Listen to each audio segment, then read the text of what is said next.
Ohio State receivers, still good.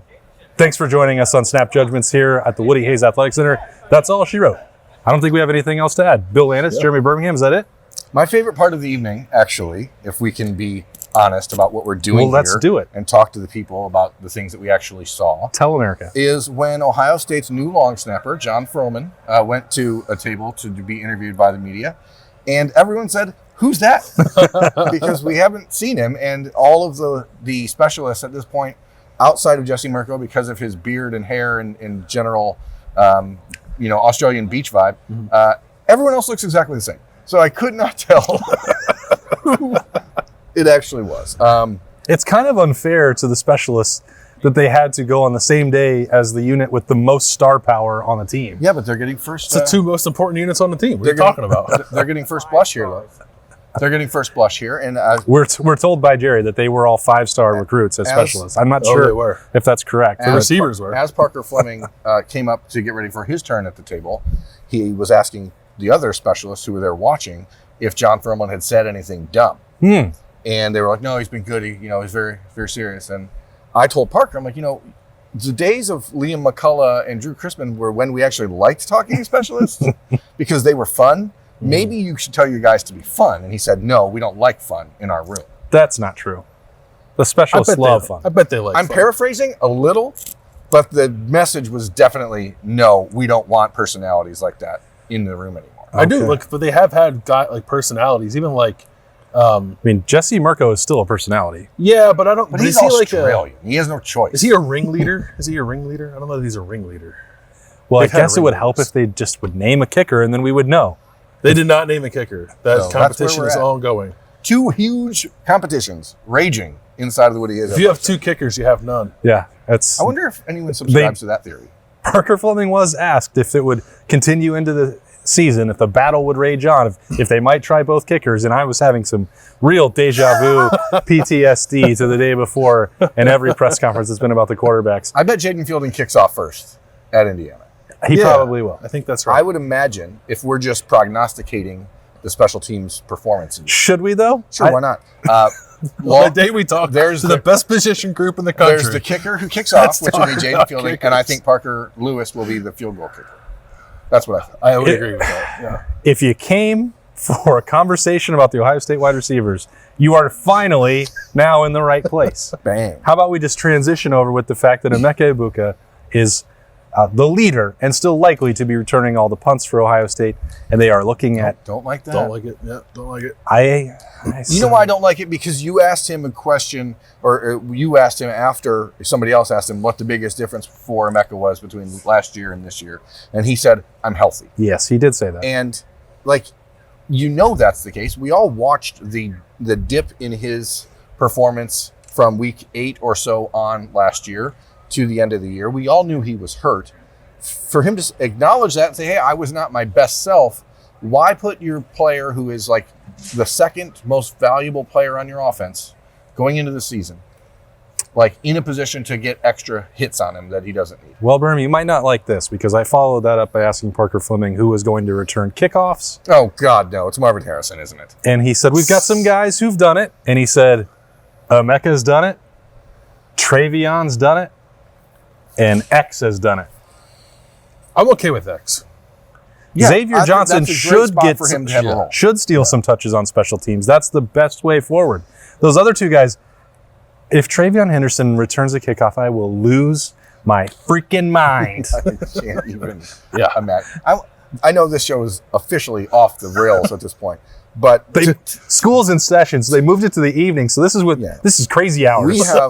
We had wide receivers and specialists, but I had an opportunity to talk to other people walking off the field. And the one thing I heard was, if you could have seen the things Travion Henderson was doing tonight, you would not believe it. If that's the way, here we are 3 weeks into camp, if that's how people are viewing things, why on earth are you talking about him returning kicks? I hope it's a smokescreen, man, because I'm with Austin. I'm going to scream. I do that from time to time in the press box anyway, but that one might be the loudest. It doesn't make any sense. I try not to get upset about things before they happen, so I'm not going to. Was it Goose Fraba? Wide receivers. Marvin Harrison, the best part about tonight for Marv, in my opinion, is that he made everyone in this building wait for an extra 20 minutes after everyone else was done with their availability so he could finish his extra practice time on the Monarch. And if anybody else, I'm a big fan of that. If anybody else in the country, especially at that position, did that, they'd be like, look at this diva. And instead, we all just were in rapturous attention. Like, this is awesome. Just a bunch of lemmings. That's all we are. He did drop a ball, by the way, Marv. America. Secret's out. Marvin's got it. That's why he had to do 10 extra minutes. I saw him drop one, but it wasn't really a drop. It was more like he didn't like the pass that the Monarch threw, so he batted it to the ground. All right, Bill, tell us something about the wide receivers. Bill Berm's right. I've let this go too far, off the rails. Yeah, I mean, I don't know. There's not much to learn about them. I think the health is important. Like a healthy Emeka Egbuka, a healthy Julian Fleming, and those mean different things. Like for Emeka Egbuka, it's like actually healthy. For Julian Fleming, it's like I got screws in my body that are holding me together. So those are two different things. But I do sense from both of those guys an increased level of confidence just because their bodies are allowing them to play to their full capabilities. And I don't know that we've really seen that out of either guy, which is kind of scary considering how productive Emeka was last year. And Julian, in his own way, was productive too. Scored a handful of touchdowns. It's kind of a deep ball threat. I think there's more for both of them in terms of versatility if they are fully healthy. And then Marv is an alien who can do whatever he wants. So that's your 3-man crew. Like we knew they were the best group coming into the season already, but to hear that they are healthy and feeling probably the best they felt since they've been here, just ratchets it up that much more. Do you guys get a sense from talking to Julian? Like we talked about Carnell already this week, and what potentially his role could be, and if Julian is the guy who's more likely than not to lose some of those reps to Carnell.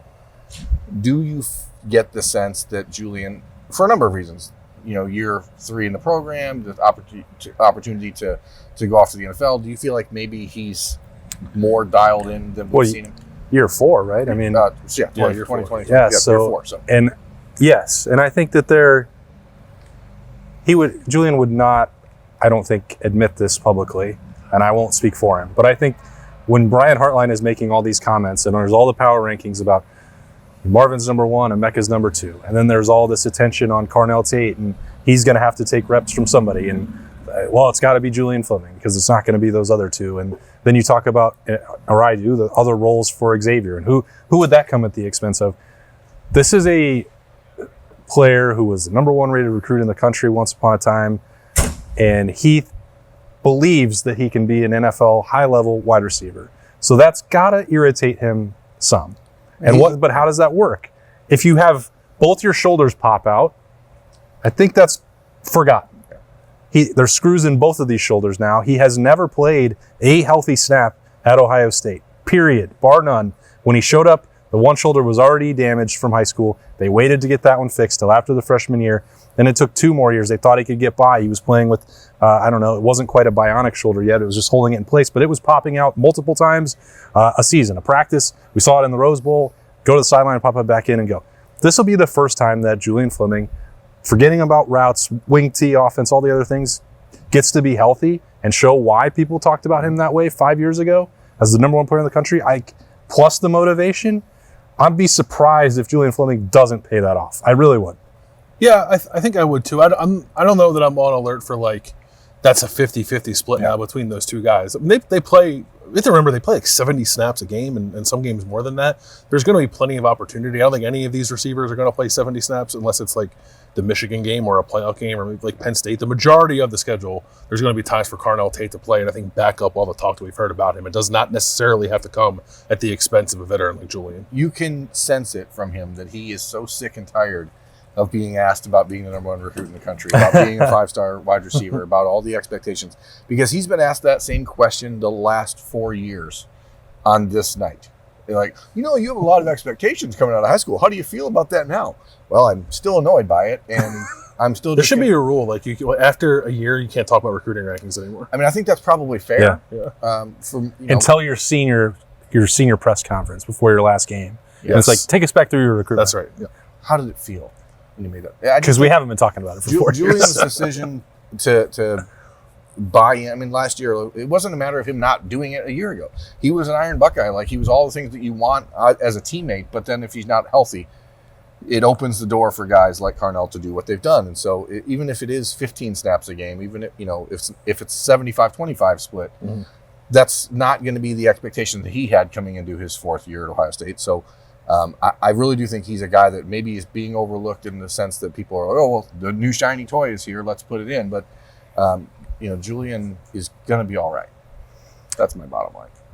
Bill, you've looked at this, I think, more closely than anybody with Marvin in the slot.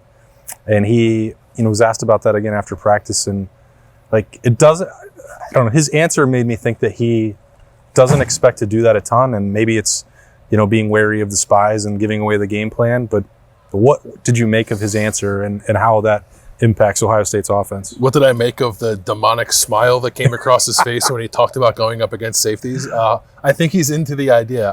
I agree with you. It's not going to be an every down proposition. It's probably, I don't know. I'm trying to remember the numbers last year. I think it was almost 90% of the time he was outside.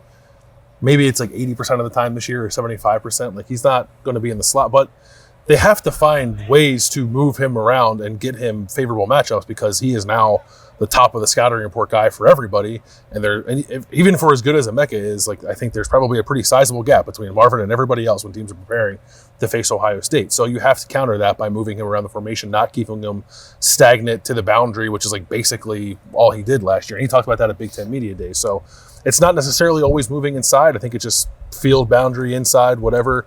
You can do some stuff with him in the backfield. We saw that in the Indiana game when he took that end around. So they're going to be creative with him. I think, will it be to the extent that they had planned for Jackson Smith and Jigba?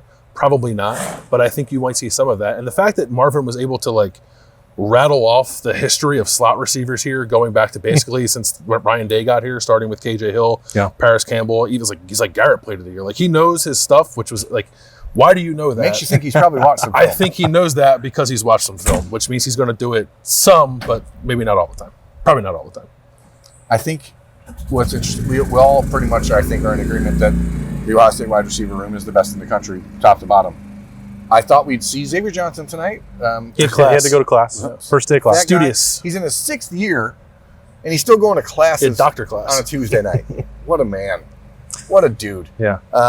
But I would have liked to have a chance to talk to the guys that have been here since January. I understand they're freshmen. I understand the Ohio State philosophy on that. But if you sit in the team room and say, well, once a guy's been here through a winter and spring, he's no longer a freshman. If you don't have a black stripe, you are a real Buckeye. Right. So and real Buckeyes talk to the media. I think that we should probably reassess what it means, because if you're using that terminology that you're no longer a freshman, then if you're no longer a freshman out here either, and people should get a chance to talk to you, because Emeka Egbuka was raving about Bryson Rogers and how productive he's been this fall camp. And I just think it'd be good for these young guys, and not even just saying the 23 group. I'd like to have talked to Keon Grays. I'd like to talk to Gojo Antwi and see where they're at. Because there's such a focus on those top three that it's I don't want people to forget that there are other guys fighting. Jaden Ballard's in his 3rd year here, and we didn't get to talk to him, and it's a little bit confusing to me, but I don't know whose decision that is. Yeah, I don't. Some guys just don't like doing it too. Yeah, I don't blame them. Yeah, but I'd still like to. I think that decision was probably Jaden Ballard's, if I had to probably be honest about that. He's an interesting one because he, as you said, Berm, sometimes that reminder is good. He doesn't come up in conversation about playing time. If it's, who's going to take those reps and to get to 70 to Bill's point, we've barely brought his name up. He had a really good productive spring, I thought, much better than I expected. And remember, we're 5 months away from him catching that crazy ball that the punt that bounced around the ceiling and showed some tremendous awareness and ball skills to track all the that NFL down. Scouts on CJ's pro day. Yeah, and you don't hear any of that. We'd like to see where that has progressed to at this point. Real G's move in silence like lasagna. Oh wow, that's deep. Dish. Is that your way of saying you think that Jaden Ballard is going to be the team's 3rd leading receiver? 3rd, no. I honestly don't know. I thought I want to talk to the kid and see where he's at. I thought I had a beat on how they were going to try to utilize him, but then we sort of stopped talking about it. So I honestly don't know. It's weird. That's all I'm saying.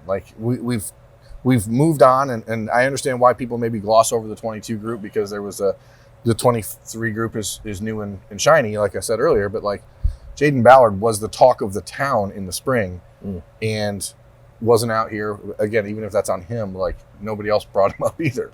So where's that going? He'll catch a touchdown against Indiana. It's fine. And he's. I mean, we know what he can do athletically. Is that a BP? We I know. like to sprinkle them in as we get closer. Wow. We know what Somebody is ready for bold peas this year. we know what he can do athletically. You're I not would going to have just- any left by the time we get to the. Yeah, you're running out of BPs. I just want to see. I hate that we spend so much time talking about how good Marvin and Emeka are, because it's a known entity and there's not a lot of value left in it. You know, they're great. We know that. They're the top 2 receivers in the country. Are they as good as 1 and 2 that Ohio State's ever had? Maybe, maybe not. The Buckeyes have been pretty ridiculously good at that position lately, but there are other guys. And how do we talk about them?